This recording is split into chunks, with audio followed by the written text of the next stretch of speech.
So until now, I've never had refrigeration on board Lyric, and I think we just solved that problem with this portable Alpicool refrigerator freezer. I'll show you what it looks like here in just a little bit.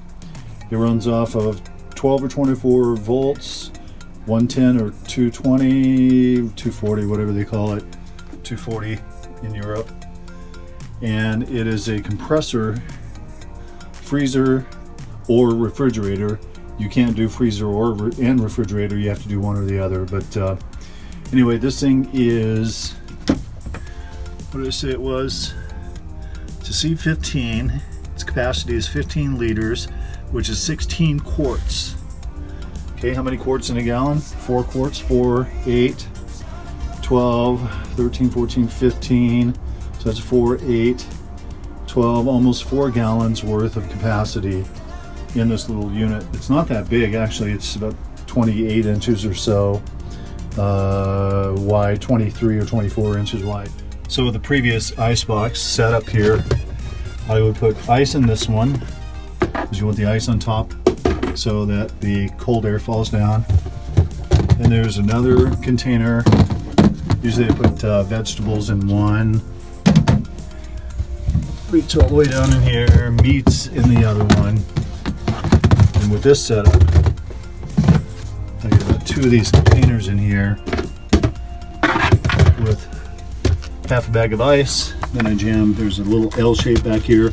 The whole bag of ice goes back here. And then you get a little bit of room on the sides. Not much on the top, but it's just a real pain, because to get to the meats, you got to pull everything out. You got to pull this out, it spills water. You know, it's just it's kind of a weekend solution. It's not a really long-term solution as far as going any distance. So let me show you what this new Alpicool refrigerator / or freezer looks like. Well, this is what it looks like unpacked.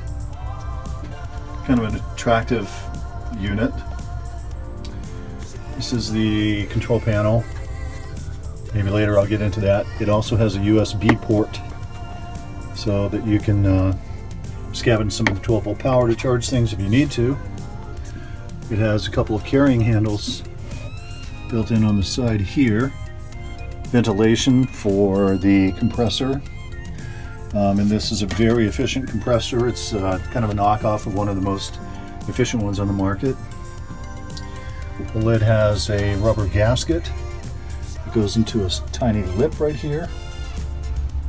So that seals pretty well. I forget the exact dimensions, but it's like 9.5 wide by 7 inches tall by, I think it's 14 inches wide.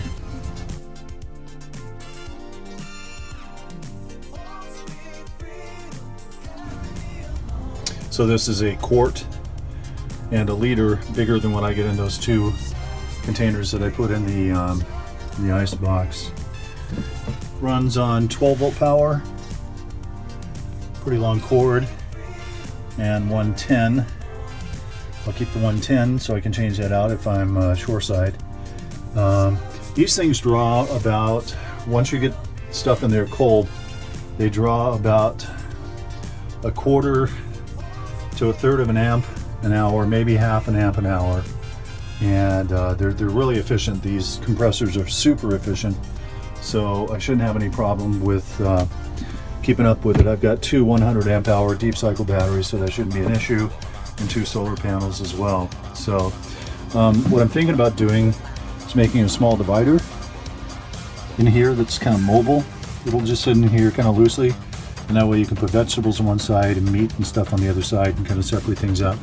The nice thing about this is, for long-term voyaging, I can put things like mayonnaise, salad dressing, cheeses, big chunks of ham, which is what I'm thinking about for making sandwiches or omelets and stuff like that in here.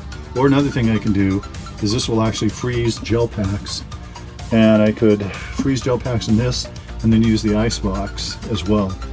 What I plan on doing is trying it with this first of all, and then using the ice box as dry storage as well. putting some bags in there. Just pull the whole bag up and you get cans, crackers, whatever you have in there. So anyway, that's the unit itself. Ventilation on the back. Weighs about 22 pounds, so it adds a little bit of weight to the galley, but I think it's going to be well worth it. I'll show you how and where I'm going to put this in just a moment. Okay, I think I'm all set with the new Alpicool refrigerator. As I was showing you earlier, that's the old ice box. It's pretty deep. To get anything in there, 2 bags of ice, 3 if you're going to try to make it last for 4 days, and then you only get about 14 quarts, 15, maybe 16 quarts worth in. So I've got these cabinets. That's got a sliding drawer in it. This one, on the other hand, now has the refrigerator in it. And eventually what I'm going to do is, like on this one, where you have a sliding drawer that comes out like this. This is just wonderful. A lot of stuff on this thing.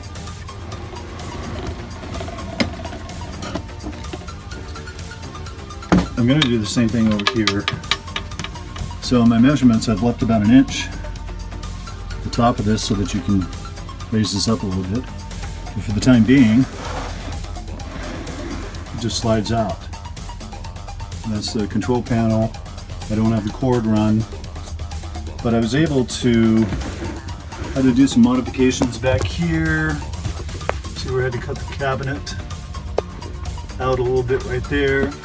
I was still able to get 2 of these containers in here, big cutting board. So there's 1 container, 2nd container, a couple of French presses. That's where my knives are and stuff like that. This doesn't quite close like it's supposed to, but it's fine. And then here's the lock. Okay, for now I'm just stress testing it. It's under the cabinet, and the cord is just loosely ran outside. I'm going to flip this around tomorrow and fish the cord. There's a place up underneath here I can get it to plug in there, but here's what the display looks like. It's actually kind of attractive. That's the current internal temperature. So my battery's at 12.9 volts. The refrigerator is set to the eco mode. That is a slow cooling mode. There's a max mode, I believe it's called. That one it draws quite a bit of energy to get this thing chilled down really quickly. Eco mode is a little easier on your batteries. The H is for high battery protection. So if it drains your batteries past a certain percentage, it'll shut the unit off. And let's see, the way you change that is like this. So that would pull the batteries down quite a bit.